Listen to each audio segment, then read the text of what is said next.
Hi everyone, it's Miss Pursuto here. I am so happy to see you. I hope everyone's doing well. And I'm going to start today reading Number the Stars out loud to you. A lot of you expressed that it would be easier if I read it and posted it as a video so you can watch it on your own time. So that's what we're going to try for chapter 1. So, chapter 1, and I'm reading it on my iPad because that's the copy I have. Why are you running? I'll race you to the corner, Ellen. Anne-Marie adjusted the thick leather pack on her back so that her school books balanced evenly. Ready? She looked at her best friend. Ellen made a face. No, she said, laughing. You know I can't beat you. My legs aren't as long. Can't we just walk like civilized people? She was a stocky 10-year-old, unlike lanky Anne-Marie. Stocky usually means someone that's more short, and lanky usually they're really tall and skinny. We have to practice for the athletic meet on Friday. I know I'm going to win the girls' race this week. I was second last week, but I've been practicing every day. Come on, Ellen. Anne-Marie pleaded, eyeing the distance to the next corner of the Copenhagen street. Please. Ellen hesitated, then nodded and shifted her own rucksack of books against her shoulders. Oh, all right. Ready, she said. Go, shouted Anne-Marie.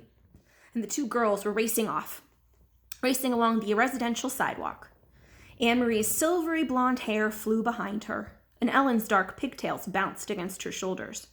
Wait for me! Wailed little Kirsty, left behind. But the two other girls weren't listening. Anne-Marie outdistanced her friend quickly, even though one of her shoes came off, as she sped along the street called Oster Brigade. You'll notice in this book, the O's sometimes have that line through it, and that's just the way that the word Oster Brigade is written. So along the street called Oster Brigade, past the small shops and cafes on her neighborhood, where here in northeast Copenhagen.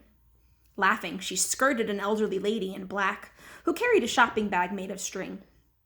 A young woman pushing a baby in a carriage moved aside to make way. The corner was just ahead. Anne-Marie looked up, panting. Just as she reached the corner, her laughter stopped. Her heart seemed to skip a beat. Halt! The soldier ordered in a stern voice. The German word was as familiar as it was frightening. Anne-Marie had heard it often enough before, but it had never been directed at her until now. Behind her, Ellen also slowed and stopped. Far back, little Kirsty was plodding along, her face in a pout because the girls hadn't waited for her. Anne-Marie stared up. There were two of them. That meant 2 helmets, 2 sets of cold eyes glaring at her, and 4 tall, shiny boots planted firmly on the sidewalk, blocking her path to home. And it meant 2 rifles, gripped in the hands of the soldiers. She stared at the rifles first. Then finally she looked into the face of the soldier who had ordered her to halt. Why are you running? The harsh voice asked. His Danish was very poor. 3 years, Anne-Marie thought with contempt. 3 years they've been in our country, and they still can't speak our language. I was racing with my friend, she answered politely.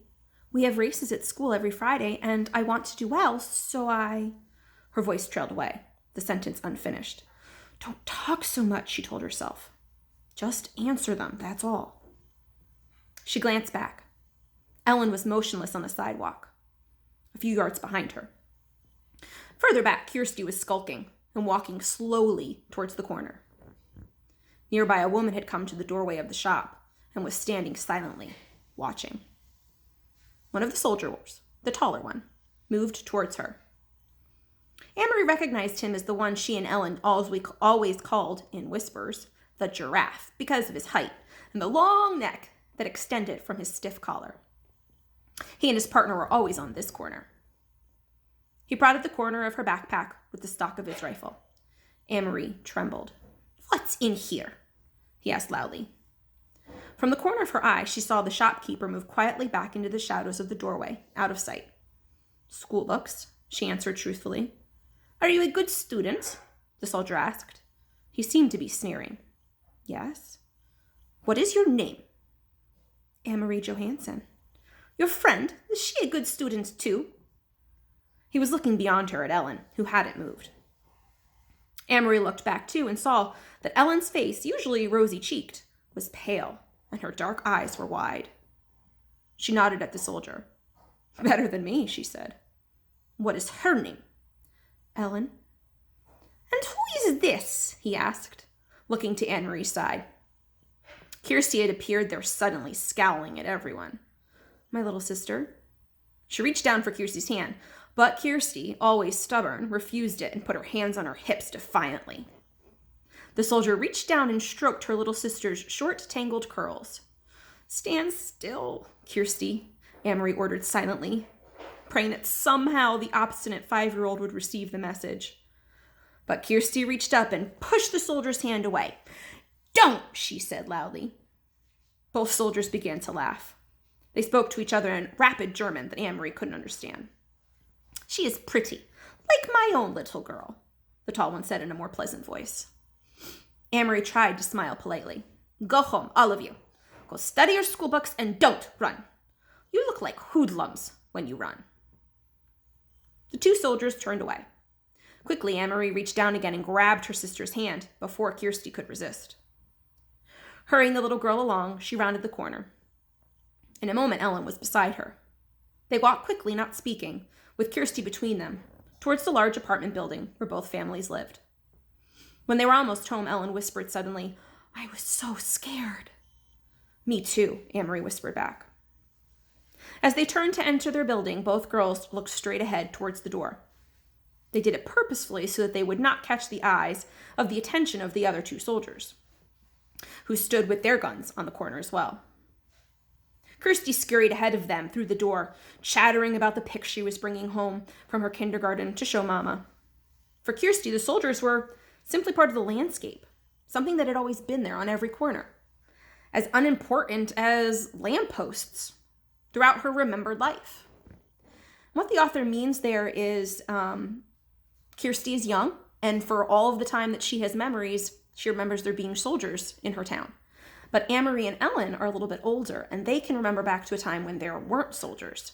So they know that seeing soldiers on the corner, it's a little different. But for for Kirsty, it's just normal. "Are you going to tell your mother?" Ellen asked. Let's try that again. "Are you going to tell your mother?" Ellen asked Amory as they trudged together up the stairs. "I'm not. My mother would be upset." "No, I won't either. Mama would probably scold me for running in the streets." She said goodbye to Ellen on the 2nd floor where Ellen lived and continued on to the 3rd, practicing in her mind a cheerful greeting for her mother, a smile, a description of today's spelling test in which she had done well. But she was too late. Kirsty had gotten there first. "And he poked Amory's book bag with his gun, and then he grabbed my hair."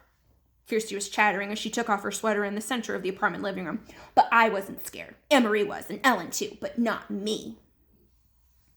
Mrs. Johansson rose quickly from the chair by the window where she'd been sitting. Mrs. Rose and Ellen's mother was there too, in the opposite chair. They'd been having coffee together as they did many afternoons. Of course, it wasn't really coffee, though their mother still called it having coffee. There had been no coffee in Copenhagen since the beginning of the Nazi occupation. Not even any real tea. The mother sipped it hot watered, flavored with herbs. So during times of war, a lot of things that are extra, coffee, sugar, butter, the things that are really fun to have, they're not easy to get. So those are definitely going to be hard for people during World War II to find. And sometimes they can get them, but they may be called something rationed, which we're going to hear about later in the book. Rationed are the things that they can have, but only in certain amounts, on certain days, certain times. So keep paying attention and see if you can find those rationed items as we continue reading this chapter.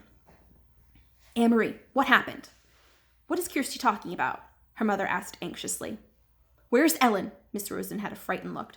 "Ellen's in your apartment. She didn't realize you were here," Amory explained. "Don't worry, it wasn't anything. It was the 2 soldiers who stand in the corridor of Auster Brigade. You've seen them. You know the tall one with the long neck, the one who looks like the silly giraffe?" She told her mother and Mrs. Rosen of the incident, trying to make it sound humorous and unimportant. But their uneasy looks didn't change. "I slapped his hand and shouted at him," Kirsty announced importantly. No, she didn't, Mama, Anne-Marie reassured her mother. She's exaggerating, as she always does. Mrs. Johansson moved to the window and looked down to the street below. The Copenhagen neighborhood was quiet. It looked the same as always. People coming and going from shops, children at play, the soldiers on the corner. She spoke in a low voice to Ellen's mother. They must be edgy because of the latest resistance incidents. Did you read in De Vries Dansk about the bombings in Hillerød and Nordborg? Although she pretended to be absorbed in unpacking her school books, Anne-Marie listened, and she knew what her mother was referring to. De Vries Dansk, the Free Danes, was an illegal newspaper. Peter Nielsen brought it to them occasionally, carefully folded and hidden among ordinary books and papers. And Mama had always burned it after she and Papa had read it. But Anne-Marie had heard Mama and Papa talk some night about the news they'd received that way. News of sabotage against the Nazis.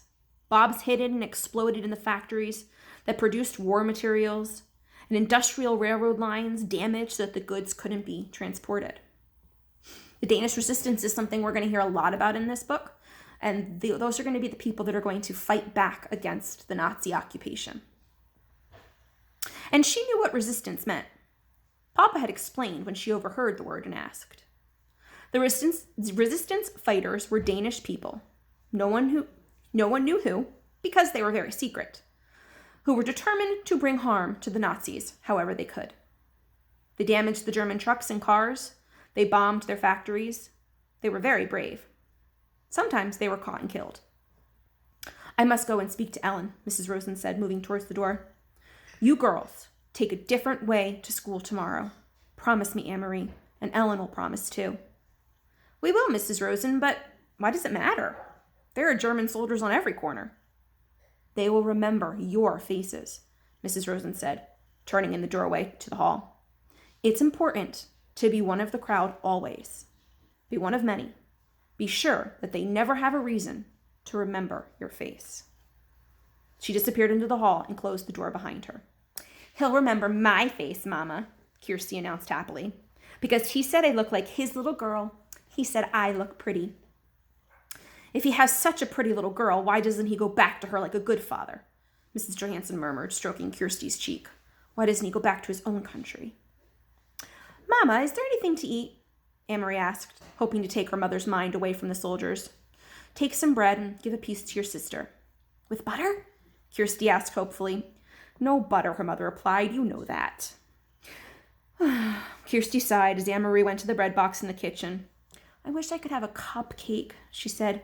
A big yellow cupcake with pink frosting. Her mother laughed. For a little girl, you have a long memory, she told Kirsty. There hasn't been any butter or sugar for cupcakes for a long time. A year at least. When will there be cupcakes again? When the war ends, Mrs. Johansson said. She glanced through the window, down to the street corner where the soldiers stood, their faces impassive beneath the metal helmets, when the soldiers leave. And that is the end of chapter 1.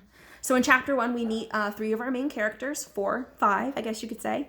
The 2 most important are going to be Anne-Marie and Ellen. They are best friends.